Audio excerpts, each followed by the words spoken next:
Hey guys, welcome back to the layout. So it has been quite a little time since my last update. Maybe a month or two, I think. I haven't really checked the channel, to be honest with you, so sorry about that. I'm just trying to keep you guys updated with what's going on. So kind of bring back a little history here, I guess, or what kind of like an update. History, crazy. I have kind of been looking to move with my wife, so we're kind of talking about that. We recently adopted a dog, and she's not really adjusting well to this part of the city we live in, so we're kind of talking about moving. Either this couple coming months, or definitely in February next year. So we're kind of just debating on when and where to move at this point, saving up money to do so. I'm sure, like everybody, it's crazy expensive to move. So let's kind of put the like train budget, I guess, on the side for right now. So that's kind of been where we're at, as well as trying to accommodate what we can get into a smaller size apartment for the money. So the trains definitely are going to stay. It's just kind of debating on what to kind of do now at the same point. So that being said, I was able to spend some money on some things that I don't think I showed in the last update, but kind of show some progress towards. So I believe I showed the maintenance away flat car. I'm gonna move the camera just over here to show you guys. So this was just an old piggyback car I had.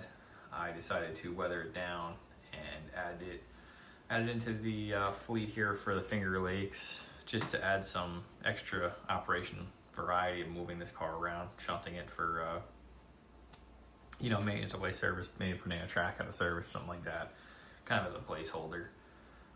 So that's kind of staying. Obviously the engine shop still, I did fix the rear door on this, and I was able to find the glass piece for the inside. So shop's awesome. Track's open on both sides, the door's open on both sides, track runs through so I can store the units. As you guys can currently see, I have the Claremont Concord unit out. So my premise of the layout is owned by the state of New York, and operators from any various types of railroad around the country who get the contract to operate it will do so. So it could be a GATX kind of subsidiary, Claremont Concord in this case for today, Finger Lakes in the other case. I'm looking at the Bowser RS3Ms for the Western New York, Pennsylvania as another possibility. Maybe the Arcadia Attica, something like that. So the idea is that the layout is the same. The locomotives are different. So that's the premise. That being said, we can kind of get into the next side of the layout. Well, actually, after this, Claremont Concord unit did finally finish up. Actually, I don't know if I showed you guys. This does have reflective striping on it, the re-railers, plows with the decals applied, and a little detail of broom. So the unit has been really cool.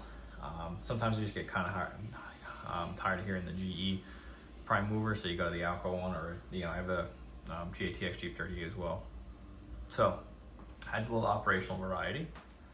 Moving on over here. Now I haven't done any scenery work. Like I said, I plan on doing all the buildings and structures first before doing any scenery. But since a move is pretty much imminent at this point, whether it be, like I said, in the next coming months or in February, we have decided to kind of hold scenery for right now. I decided to hold scenery at this point. My wife doesn't really care about that, but same point. Over here, so you can see I redid the railroad crossing on the road. I plan on weathering them down a little bit, probably sponging out the RR and the stop bar, which just kind of had some wear to the road. Not that it's a major thoroughfare road, but it's a pretty crappy one. Over here, you guys can see I did decide to make this the crappy house on the street. So this will be the junkyard house, as typical to railroads.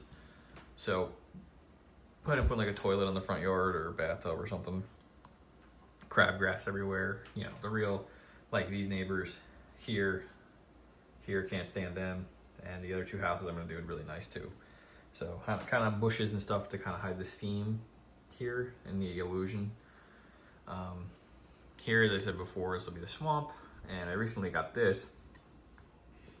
This was a built kit actually from a company. I had one already for my other layout in my parents' house, and that is the depot I use for St. Johnsbury. So I found another one, same thing as this. This is actually the UP style depot that Walthers produces.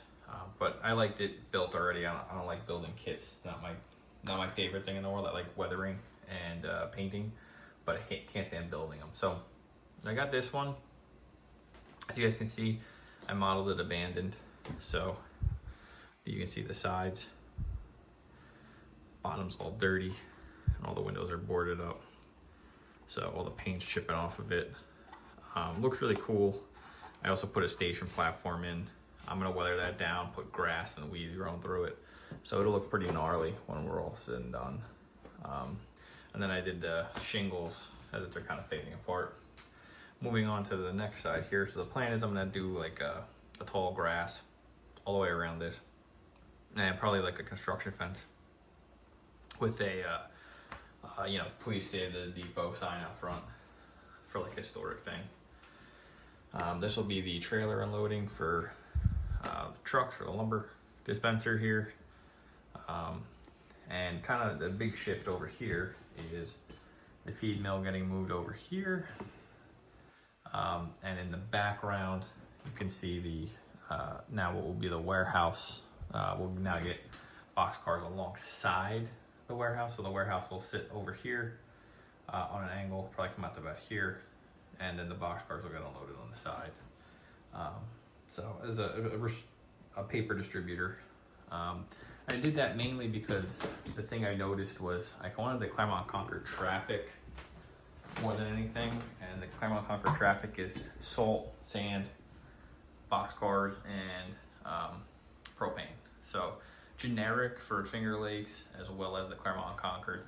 So you can see here, salt hoppers, 2-bay salt hoppers or 3-bay salt hoppers come in. They're gonna get unloaded. They also get a plug door boxcar for the mill there for their specific thing. So this is, I'm gonna say, is owned by the state. They put this track in for salt unloading for their municipalities, and very seasonally heavy in the winter. Obviously I'm gonna be modeling the like fall, early winter, or maybe just winter. I haven't decided exactly that yet, but I think in that range. So salt would be heavy, same with propane. And then the other thing that the state also owns, the trans paper, so cardboard waste getting put out through those boxcars. So kind of a interesting little update. I was able to also repaint downtown. The storefront is no longer connected to the mill, so I repainted it to a green with a caramel color. I think it was pretty good, so we're gonna see how it goes.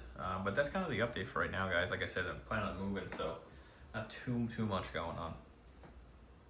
But I will definitely keep you posted with how the move goes, and hopefully everything kind of works out for us. So yeah, stay tuned. Definitely gonna put some updates up there eventually. So till then, see you guys.